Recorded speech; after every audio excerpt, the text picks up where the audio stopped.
Once upon a time, there lived a king and queen.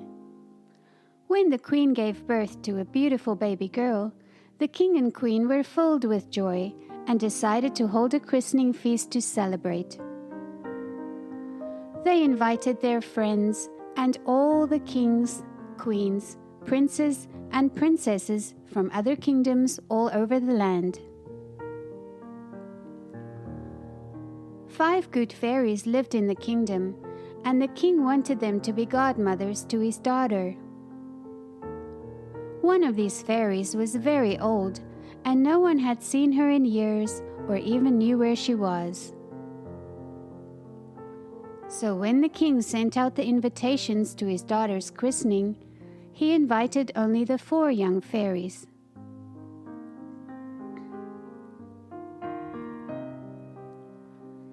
The day of the christening arrived, and it was a joyous occasion, and the palace was full of laughter and dancing. After the delicious feast, the 4 good fairies gave the princess their magical gifts. Bending over the crib, the first fairy waved her wand and said, "You shall be kind and considerate." The second fairy said, "You shall be beautiful and loving." The third fairy said, "You shall be clever and thoughtful." The baby girl was promised everything in the world that you could wish for. But just as the third fairy finished giving her gift, there was a loud bang, and the palace doors flew open.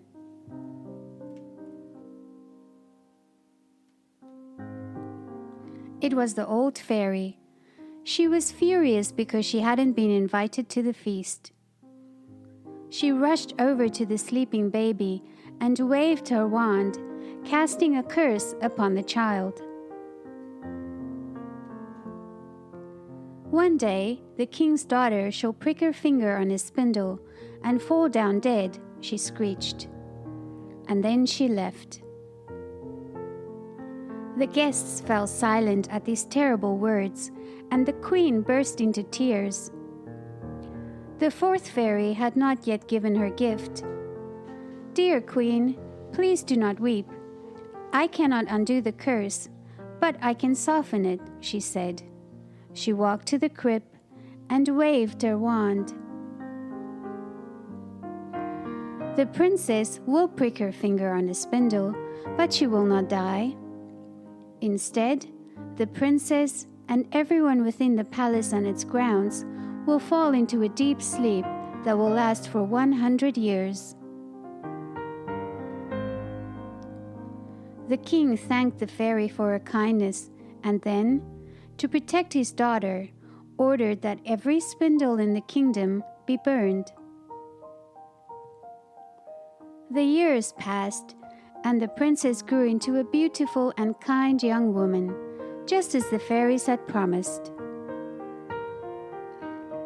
One day, to amuse herself, the princess decided to explore the rooms in the palace that she had never been in before.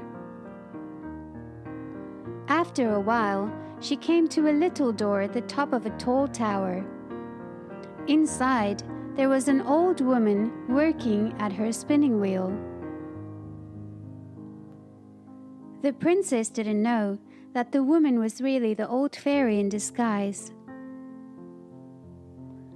"What are you doing?" the princess asked curiously. "I'm spinning thread, dear child," replied the woman. "Can I try?" said the princess. No sooner had she touched the spindle than she pricked her finger and fell into a deep, deep sleep. A strange quietness came over the palace, from the gardens to the tallest tower, and the king and queen began to yawn. Before long, every living thing within the castle walls had fallen into a deep, deep sleep. As time passed, a hedge of thorns sprang up around the palace. It grew higher and thicker every year, until only the tallest towers could be seen above it. The story of the beautiful princess that lay sleeping within its walls spread throughout the land. She became known as Sleeping Beauty. Many princes tried to break through the thorns to rescue Sleeping Beauty, but none were successful. The thorn hedge was too thick. Exactly 100 years after the princess had fallen asleep, a handsome prince, having heard the story of Sleeping Beauty, decided to try and break the curse and awaken the sleeping princess. The prince didn't know that the fairy spell was coming to its end. As he pushed against the thick hedge, every thorn turned into a beautiful rose, and a path magically formed to let him pass. Soon the prince came to the palace. Not a sound could be heard anywhere. He saw people and animals asleep in every room. At last, he found the tiny room in the tower where Sleeping Beauty lay. The prince looked at her in wonder and then kissed her gently.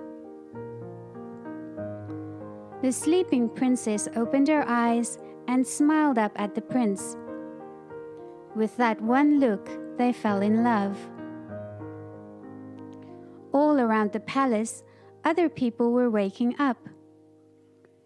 The king and queen stirred from their deep sleep and were overjoyed to see their daughter awake. They welcomed the handsome prince who had found their princess. The palace was once again filled with laughter and joy. The king called for a huge wedding feast to be prepared, and he invited everyone in the entire kingdom. Sleeping Beauty married her handsome prince, and they lived happily ever after. The end.